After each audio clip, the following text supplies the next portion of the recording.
এক ছিল বুড়ি, তার ছিল না কোনো সন্তান। অনেক বছর ধরে সে অনেক কিছু করেও তার কোনো সন্তান হয়নি। তাই সে সব সময় চুপচাপ ঠাকুরকে মানত করে যাচ্ছিল, ঠাকুর আমাকে একটা সন্তান দাও। অনেক দিন পরে বুড়ি দেখতে পেল তার মুরগির খোয়ারে একটা লালচে রঙের মোরগ জন্মেছে। বুড়ি সেটা দেখে সে আনন্দে আত্মহারা। সে বলল, এই মোরগটাই হবে আমার সন্তান। মোরগটা ছিল অদ্ভুত বুদ্ধিমান। সে কথা বলতে পারত, গান গাইতে পারত, এমনকি বুড়ির সব কাজ করে দিত। একদিন গ্রামের জমিদার ঘোষণা করলেন, যে আমার হারিয়ে যাওয়া সোনার বল নিয়ে আসতে পারবে তাকে আমি আমার অর্ধেক জমি দান করে দেব। মা, আমি যাব জমিদার বাড়িতে। আমি খুঁজে আনবো জমিদারের সোনার বল। বুড়ি সেটা শুনে ভয়ে বলে, ওরে বাবা মোরগ, তুই যে এত ছোট, তুই কি পারবি এই কাজটা করতে? ছোট হলে কি হয়েছে, আমি পারবো, আর আমার সাহস তো অনেক।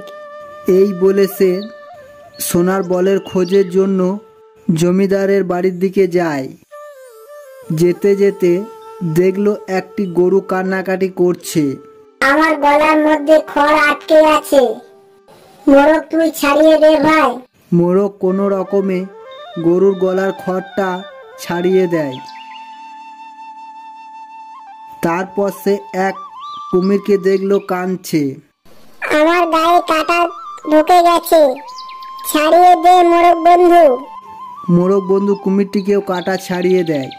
সবাই খুশি হয়ে মোরগকে বলে, মোরগ, তুই যদি কোনোদিন বিপদে পড়িস শুধু একবার ডাক দিস, আমরা সবাই আসবো তোর বিপদে। অবশেষে জমিদারের বাড়িতে পৌঁছে গেল মোরগ।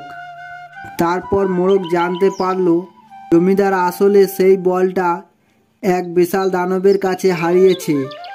তারপর মোরগ চলে গেল ওই দানবের গুহায়।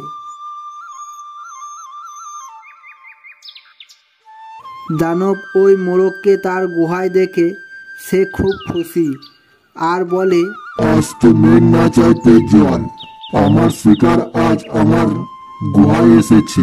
এই বলে দানব মুরগিটিকে ধরতে যায়। ঠিক তখনই মোরগ চিৎকার করে উঠল, গরু ভাই, কুমির বন্ধু, আমায় সাহায্য করো। সঙ্গে সঙ্গে তারা এসে দানবকে খুব আঘাত করলো আর দানব ভয়ে সেখান থেকে পালিয়ে গেল। তারপর মোরগ সোনার বল নিয়ে এলো জমিদারের বাড়িতে। জমিদার খুশি হয়ে বুড়ির মোরগকে অর্ধেক জমি দান করে দিল। তারপর তারা খুব আনন্দে বাস করতে লাগলো। তো বন্ধুরা, এই ভিডিওটি দ্বারা এটাই শিক্ষা পেলাম যে কখনো কাউকে ছোট ভেবো না।